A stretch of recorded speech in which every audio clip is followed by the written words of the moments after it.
চৌঠা মার্চ বুধবার। সাধু কে, নাথ কি, অখণ্ড সচিদানন্দের প্রমাণ। নরেন্দ্র, পঞ্চবটিতে কয়েকজন নানকপন্থী সাধু বসে আছে দেখলুম। শ্রীরামকৃষ্ণ, হ্যাঁ, তারা কাল এসেছিল। নরেন্দ্রকে, তোমরা সকলেই একসঙ্গে মাদুরে বসো, আমি দেখি। ভক্তরা সকলেই মাদুরে বসিলে ঠাকুর আনন্দে দেখিতে লাগিলেন। শ্রীজীবনকৃষ্ণ, ঠাকুর এটা কি করলেন বল দেখি। নরেন্দ্র বললেন, নানকপন্থী সাধু বসে আছে দেখলাম, আর অমনি ঠাকুর বলছেন, তোমরা সব একসঙ্গে বসো, আমি তোমাদের দেখি। আর এদের দেখছেন আর আনন্দ করছেন। ওরে, ঠাকুর বলছেন, নানকপন্থী সাধুর চেয়ে তাঁর ভক্তরা অনেক বড়। কেন তারা বড়? তারা ঠাকুরের সঙ্গ করার সুযোগ পেয়েছেন। কিছু কিছু কারো কারো অনুভূতিও হয়েছে। ঠাকুরের সঙ্গ করার দরুন ভক্তদের দেহ শুদ্ধ, চিত্ত শুদ্ধ হয়েছে। তাই তারা অপর সাধুর চেয়েও বড়। যাদের দেখলে মানুষ সাধু ভাবে, তারা কেউই সাধু নয় বাবা। ঠাকুরের কাছে যায় প্রারব্ধ না থাকলে, দেহ শুদ্ধ মন শুদ্ধ না হলে কি ঠাকুরের কাছে যাওয়া যায়? যেতে পারতো? আমরা তো দেখেছি ঠাকুরের কাছে বিল্ডিং দেখতে অনেকেই যেত, ঠাকুরের কাছে তো সবাই যেত না। শনির বিল্ডিং দেখতে অনেকে যেত, ঠাকুরের কাছে কতজন যেত? বেশি লোক যেত না। এটা হচ্ছে দেখার মতন জিনিস। যারা যেত তাদের সেই সংস্কার, তাদের ঈশ্বরীয় সংস্কার আছে, তাই তারা যায়। তো তারাই সাধু। নানকপন্থী সাধু যারা এসেছে, পঞ্চবটিতে বসে আছে, তারা তো নানককে দেখেনি, তারা তো নানকের ডাইরেক্ট সঙ্গ করেনি, নানকের পন্থা। তারা ঠিক ঠিক সাধু নয়। ঠাকুরের কাছে যারা এসছে, ঠাকুরের সঙ্গ করছে ডাইরেক্ট, তারা সত্যি তাদের দেহ শুদ্ধ মন শুদ্ধ হয়েছে, তাই তার সঙ্গ করতে পারছে। অদ্ভুত ব্যাপার। দক্ষিণেশ্বরবাসী এই অনাহত শব্দ সর্বদা অন্তরে বাহিরে হচ্ছে।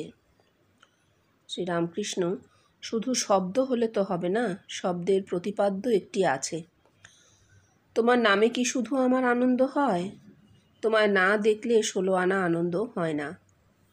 শ্রীজীবনকৃষ্ণ, দেখ, বেদে আছে বটে নাদ ব্রহ্ম, কিন্তু এই নাদ আসছে কোথা থেকে? শূন্য থেকে। শূন্য তত্ত্ব থেকে নাদ তত্ত্ব, নাদ তত্ত্ব থেকে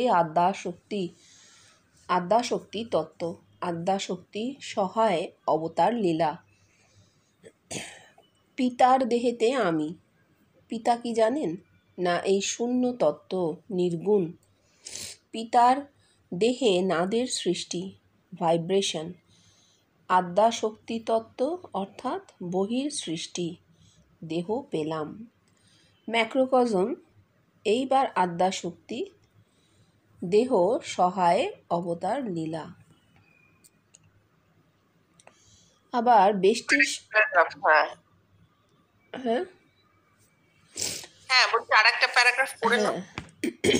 আবার বেষ্টির সাধনে দেহি এইবার সবই সে তার নিজের দেহেতে অনুভূতির মাধ্যমে জানবে। সে তার দেহেতেই শূন্যে লয় হলো, নাদ শুনল, দেহ কি তাও জানল, দেহতে ঈশ্বরের অবতরণ তাও দেখল। মাইক্রোকজম, ঠাকুরের কোন কথা? তখন সৃষ্টি হয় নাই নিবিড় আধার। মহাকাল মহাকালীর সঙ্গে রমণ করছেন। কার সৃষ্টি হয়নি? আমার সৃষ্টি হয়নি। আমি তখন কোথায়? নিবিড় আধারে, বাপ মার দেহে। এই যে দক্ষিণেশ্বরবাসী অনাহত শব্দর কথা বলছে, অনাহত শব্দ সর্বদা অন্তরে বাহিরে হচ্ছে। সেই শব্দ শুনেছেন? শোনেননি, কিন্তু ওটা পড়া কথা, পড়া কথা, শোনা কথা বলছেন। অনাহত শব্দ শুনতে পাওয়া যায়। ঠাকুর মাঝরাত্রে মাস্টারমশাইকে টেনে পোস্তার ধারে নিয়ে গিয়ে দাঁড় করিয়েছে, করিয়ে বলছেন, দেখো সমস্ত জগৎ থেকে একটি শব্দ উঠছে, যোগীরা শুনতে পায়, একে বলে অনাহত শব্দ। আর আমরা জীবন কৃষ্ণের কাছ থেকে জানতে পারছি ভেতরে যে রক্ত চলাচল হচ্ছে, শরীরের ভিতরে যে রক্ত চলাচল হচ্ছে, নানা রকম ক্রিয়া প্রক্রিয়া চলছে, তার শব্দ আছে, আমরা শুনতে পাচ্ছি না, অনাহত শব্দ। পিথাগোরাস কান পেতে পৃথিবীর আহ্নিক গতি বা শব্দ শুনতে পেয়েছিলেন, এতে মাটিতে কান পেতে। আসলে মাটিতে কান পাতলে নিজের শরীরের শব্দ শুনতে পাওয়া যায়। কিছু না, তুমি সোজা শুয়ে আছো তো, পাশ ফিরে শো, কানটা বালিশে চেপে দেখবে শব্দ শুনতে পাচ্ছ। আবার সোজা চিত হয়ে যাও, শব্দ নেই। অনাহত শব্দ কিন্তু দক্ষিণেশ্বরবাসী জানতেন না, না বিজ্ঞান দিয়ে না ধর্মাত্মিক স্ফুরণ দিয়ে শোনা কথাটা বলছেন। তাই জন্য ঠাকুর তাকে বলছেন, শুধু শব্দ হলে তো হবে না, শব্দের প্রতিপাদ্য একটি চাই। অর্থাৎ তোমার যদি দর্শন হয় তবে তুমি এই জিনিসটা ধারণা করতে পারবে। শুধু অনাহত শব্দ শুনতে পাওয়া যায় বললে কিছু ধারণা করতে পারবে না। অনাহত শব্দ শুনেও তুমি বুঝবে না যে তুমি কি শুনছো। তার থেকে যদি তোমার দর্শন হয়, দেখলে 16 আনা, না দেখলে নয়। কৃষ্ণ বলছেন যে এই যে মানুষরা বলছিল যে নাদ, অনাহত শব্দ, এই নাদটা কোথা থেকে আসছে? ঠাকুর এবার রূপের কথা কেন বললেন? কারণ শূন্য থেকে নাদ, নাদ থেকে রূপ পর পর আসবে। এইটা ঠাকুর খানিকটা দরজাটা খুলে দিতে চাইলেন, যে বলেছেন তার ভেতরের দরজাটা ঠাকুর খুলে দিতে চাইলেন। সত্যিই তো, ছেলে হবার আগে তা কি জানতে পারেন তার ছেলে হবে? না, পারেন না, পারেন না। আমরা যখন জন্মাইনি, আমার বাবার তরুণ বয়স, তিনি কি জেনেছিলেন যে আমার কন্যা হবে? না, হবার পর দেখলেন কন্যা হলো।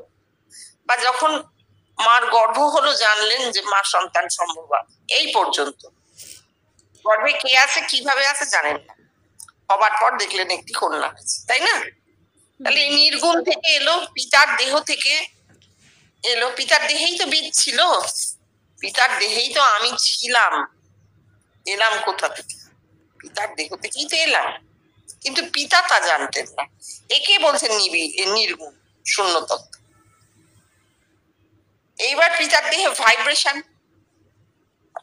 ভাইব্রেশন হচ্ছে শুক্র। শুক্র শুক্র তো কাঁপে, শুক্রর একটি কম্পন আছে, কারণ তা গতিশীল। একদম কম্পন ধরা পড়ে, লার্ভার মতন এগিয়ে যাচ্ছে, কম্পন ধরা পড়ে। তাহলে এই হচ্ছে নাদ, এই শুক্রের কম্পনকে বলা হচ্ছে নাদ। শূন্য তত্ত্ব নির্গুণ, এখানে পিতা জানেন না তার দেহে সন্তানের বীজ আছে, ভবিষ্যতে সন্তান হতে চলেছে, সেই তার দেহে শুক্রের যে ভাইব্রেশন, পিতৃরেত ভাইব্রেশন, সেই ভাইব্রেশন হচ্ছে নাদ, স্পন্দনিত নাদ।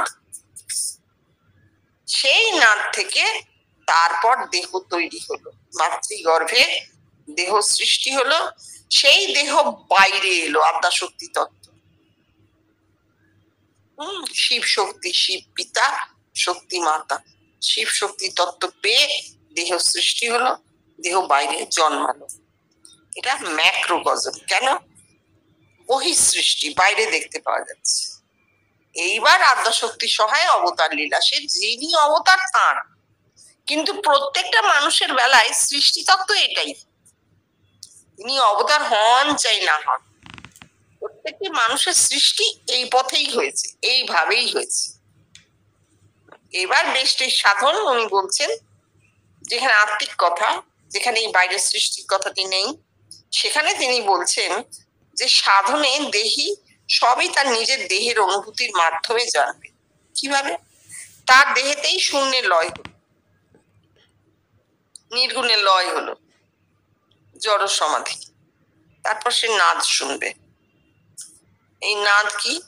এই নাদ তাকে জানিয়ে দেবে দেহ কি। অর্থাৎ এই যে পিতৃদেহ থেকে এত বড় দেহ জানতে পারবে। দেহেতে তারপর ঈশ্বরের অবতরণ, নাহং নাহং তুহু তুহু করে তারপর চৈতন্যের অবতরণ। এইটা হচ্ছে দেহ তত্ত্ব। আগেরটা ছিল সৃষ্টি তত্ত্ব, ব্রহ্মাণ্ড তত্ত্ব, ম্যাক্রোকজম।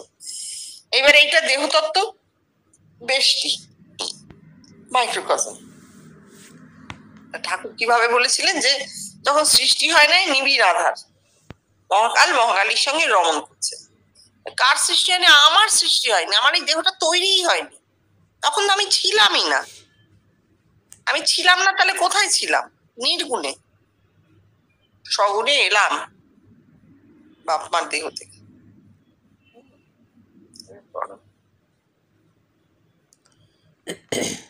আবার বেষ্টির সাধনেও তাই, সৃষ্টি হয়নি। কার সৃষ্টি হয়নি? আত্মার সৃষ্টি। এই দেহ ও আত্মার রমণের দ্বারাই আত্মার সৃষ্টি হয়। রমণ এই কথা উচ্চারণ করা মাত্রই ভগবান শ্রীজীবন কৃষ্ণ মুহুর্মুহুর সমাধিস্থ হতে লাগলেন। তাঁর শ্রীঅঙ্গ মৃদু কম্পনের সাথে শিমুলের কাঁটার মতন উলসে উঠতে লাগলো। দেখিয়ে এই দেখ, এই দেহ আত্মার রমণ বলবা মাত্র আবার সমাধি। তার মুখমণ্ডল তেজদীপ্ত, আনন্দ যেন সর্বাঙ্গ দিয়ে বিচ্ছুরিত হতে লাগলো। উপস্থিত সকলে এই আনন্দ চিত্র সন্দর্শন করতে করতে তাঁরাও আনন্দ সাগরে নিমজ্জিত হলেন। বহুক্ষণ পর প্রকৃতিস্থ হয়ে বললেন, দেখ, যোগের রহস্য সবই আমি তোদের খুলে বলে গেলাম, কারণ তোরা এখন এসব ধারণা করতে পারবি।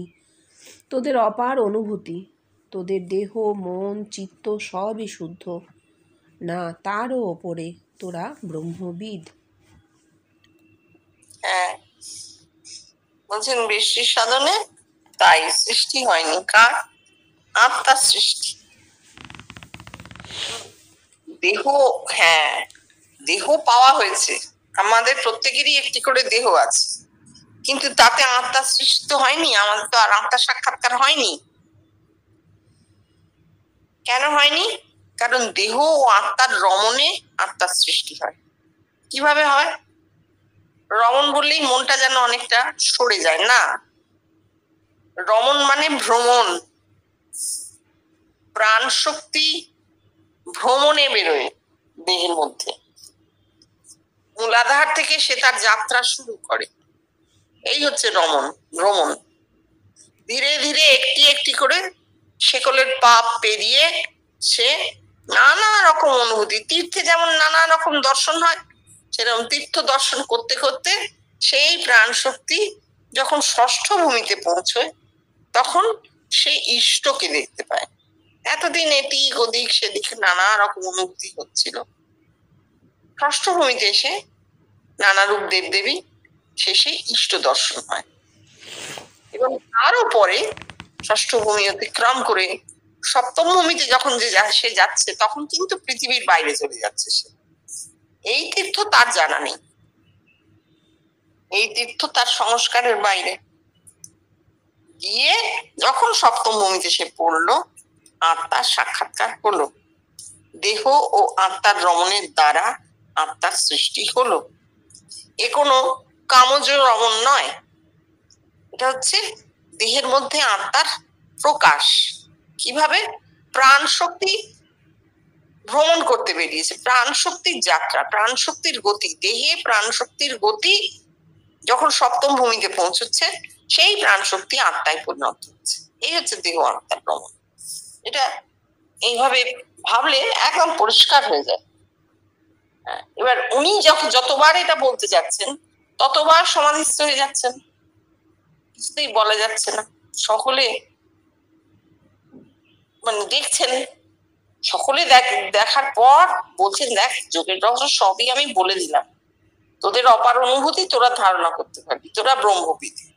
হ্যাঁ, এ কথা সত্যি। এটা আমরা ধারণা করতে পারি না এইভাবে, কেননা আমাদের চোখের সামনে বসে উনি কথাগুলো বলছেন না, আর আমরা দেখতেও পাচ্ছি না, কিন্তু তার দেহে এই সমাধির চিহ্ন। হ্যাঁ, দেহ উল্সে উঠছে, বারবার বলতে গিয়ে সমাধিস্থ হয়ে যাচ্ছেন, স্বর ভঙ্গ হয়ে যাচ্ছে। এগুলো কোনোটাই আমরা কিন্তু চোখের সামনে দেখতে পাচ্ছি না। ঘরে যারা সেই সময় থাকতেন, 50 জন 60 জন লোক ভিড় করে ছোট্ট ঘরটায় থাকতেন, তারা কিন্তু এগুলো দেখেছেন। আর দেখার জন্য না দেহেরও শক্তি চাই, সবাই এই দেখা নিতে পারে। ব্যক্তির সাধনের যে প্রকাশটা ঘটছে তার দেহে ক্ষণে ক্ষণে, এই জিনিসটা দেখার জন্য শক্তি থাকা চাই। সবাইয়ের দেহ অত বলবান হয় না, নিতে পারে না। ঠাকুরের ঘরে ঠাকুর সবাইকে খাবার সময় ঢুকতে দিতেন না, কেননা ওই খাবার যখন তিনি গ্রহণ করতেন তখন তার একটা জ্যোতির শিখা মুখ থেকে বেরিয়ে এসে খাবারটাকে আত্মসাৎ করত। গোলাপ মা দেখতে পেয়েছিলেন, জিজ্ঞেস করেছিলেন, বাবা ও কি বলে, তুমি আর আমায় খাবার দিতে এসো না, একদম বার করে দিয়েছিলেন। অর্থাৎ এই জিনিস দেহ নিতে পারবে না, হয় সে উন্মাদ হয়ে যাবে, ভুলভাল বকবে, নয় দেহ ফেটে যাবে। বৃষ্টির সাধন খুব শক্ত ব্যাপার। যারা দেখছে তাদের জন্য এটা খুব বড় জিনিস যে তারা এটাকে ধারণা করতে পারছে। তাই বলছেন তোরা পারছিস। কেন তোরা পারবি? ওদের অপার অনুভূতি, ওদের দেহ মন চিত্ত সবই শুদ্ধ, তারও ওপরে তোরা ব্রহ্মবিদ, তাই তোরা পারছিস। মনটা শান্ত হয়ে গেছে, ব্রেন শান্ত হয়ে গেছে, কোন রকম অসুবিধে হচ্ছে না। শ্রীরামকৃষ্ণ, অখণ্ড সচ্চিদানন্দকে কি সকলে ধরতে পারে? কিন্তু নিত্যে উঠে যে বিলাসের জন্য লীলায় থাকে তারই পাকা ভক্তি। শ্রীজীবনকৃষ্ণ, তোরা এর কি ব্যাখ্যা করবি বল? ধীরেন, বল তো বাবা, তুই এর কি মানে করবি? ধীরেন, অখণ্ড মণ্ডলাকারং ব্যাপ্তং যেন চরাচরম। অখণ্ড মণ্ডলাকারং হচ্ছে টাকা। টাকা তো গোলই, আর সেই টাকা সারা বিশ্বে ছড়িয়ে রয়েছে। ধীরেনবাবুর এই ব্যাখ্যা শুনে সকলেই হাসতে লাগলেন। শ্রীজীবনকৃষ্ণ, বাবা, ঠাকুর যদি তাও বলে যেতেন তবু বুঝতুম ঠাকুর বাস্তববাদী, কিন্তু তা নয় বাবা। ঠাকুর তো বলছেন অখণ্ড সচ্চিদানন্দের কথা। রামকে অবতার বলে মাত্র 12 জন ঋষি ধরতে পেরেছিলেন, আর তারপরেই বলছেন সকলে কি সেই অখণ্ড সচ্চিদানন্দকে ধরতে পারে? অর্থাৎ ঠাকুর যে অবতার তা তোমরা কেউ ধরতে পারলেন না। তিনি যে সেই অখণ্ড সচ্চিদানন্দ তা তোমরা কেউ ধরতে পারলে না। আর তারপরেই বলছেন কিন্তু নিত্যে উঠে যে বিলাসের জন্য লীলায় থাকে তারই পাকা ভক্তি। এরই বা কি অর্থ করবি? এক অর্থ বেষ্টিতে, যার কোনো প্রমাণ দেখানো যাবে না জগৎকে। এইটা ঠাকুর নিজের সম্পর্কেই বলেছেন, নিত্যে তিনি উঠেছেন, তার আত্মার সাক্ষাৎকার হয়েছে, এবার সেখান থেকে তার জড় সমাধিও হয়েছে, সেখান থেকে তার চৈতন্য শক্তি রূপে নেমেছে, দেহেতে অবতরণ করেছে। কেন? লীলা হবে বলে। এই নিজের সম্পর্কেই বলছে যে বিলাসের জন্য, মা তোমার লীলা দেখবো, তাই আরো থাকতে চাই। একে বলছেন পাকা ভক্তি। কেন? দেহের মধ্যে দেখেছেন মানুষ রতন অবতরণ হয়েছে, নিজের কথাই বলছেন, তারই পাকা ভক্তি। কিন্তু সে কে বুঝবে? আর তো কার অবতার তো একজন, আর তো কেউ অবতারত্ব বুঝবেও না, না? এই বলতে চেয়েছেন।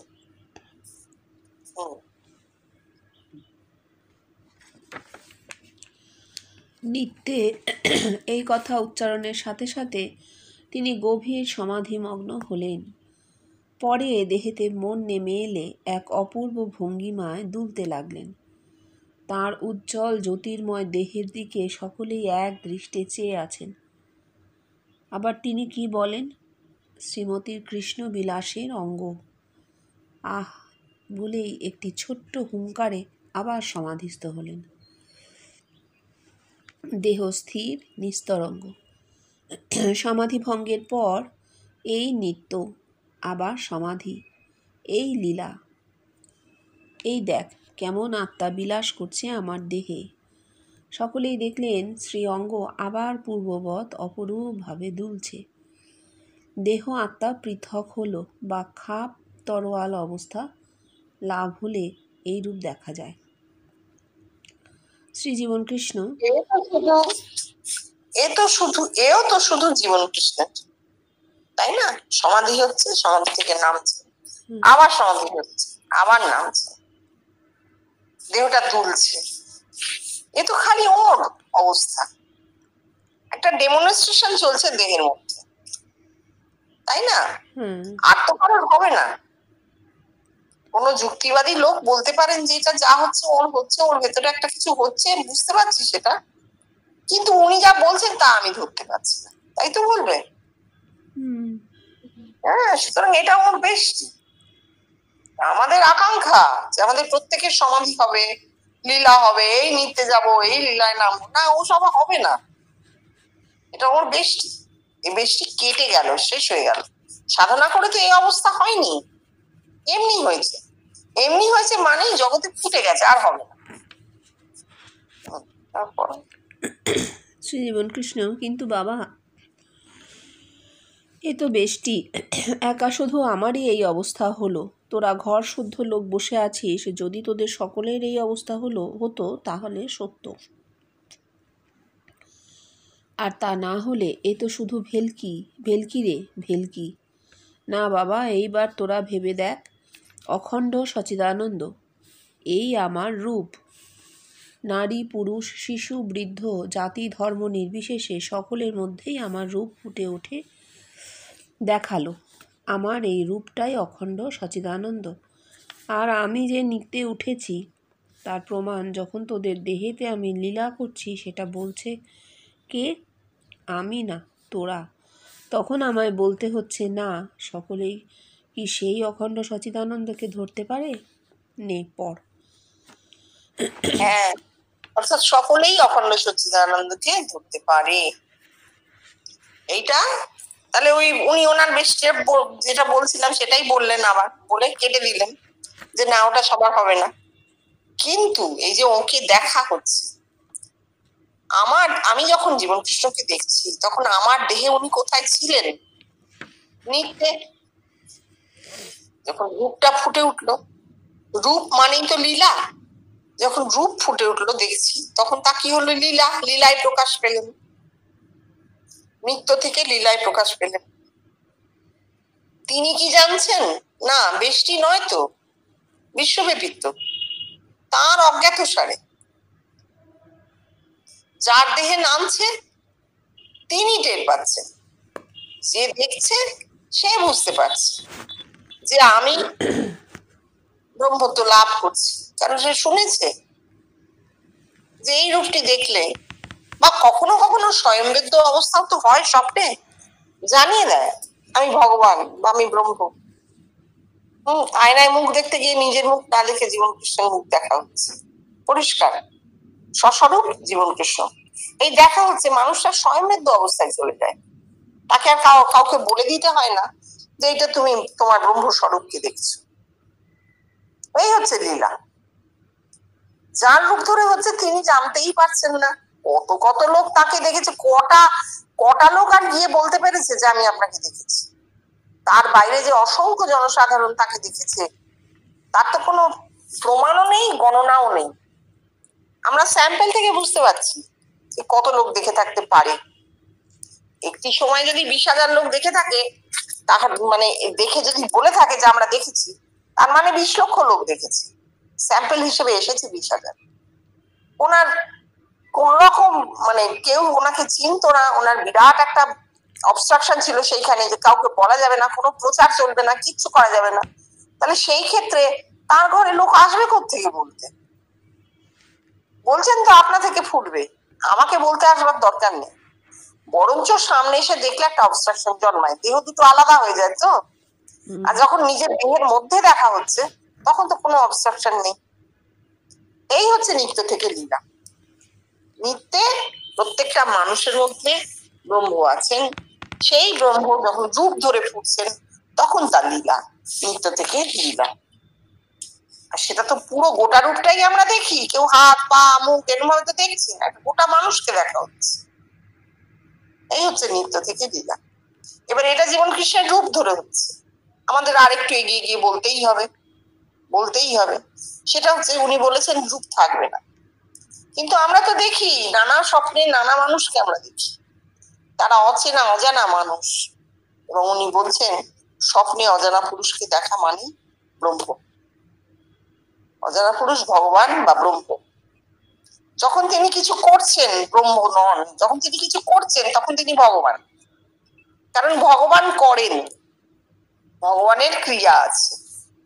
যখন আমরা স্বপ্নে কোনো মানুষকে কিছু করতে দেখছি, কোনো অজানা পুরুষকে কিছু করতে দেখছি, তিনি ভগবান। আর যখন দেখি তিনি নিষ্ক্রিয় নিশ্চেষ্ট বসে আছেন, কিছুই বলছেন না, তখন তিনি ব্রহ্ম, অজানা পুরুষ। সবসময় যে ওর রূপটা ফুটবে তা কিন্তু নয়, উনি সেটা কেটে নিয়ে গেছেন, কারণ সেখানে একটা কন্ডিশন তৈরি হয়ে যাবে, কোনো কন্ডিশন নেই আর। ঠিক আছে, এই অবধি থাকুক।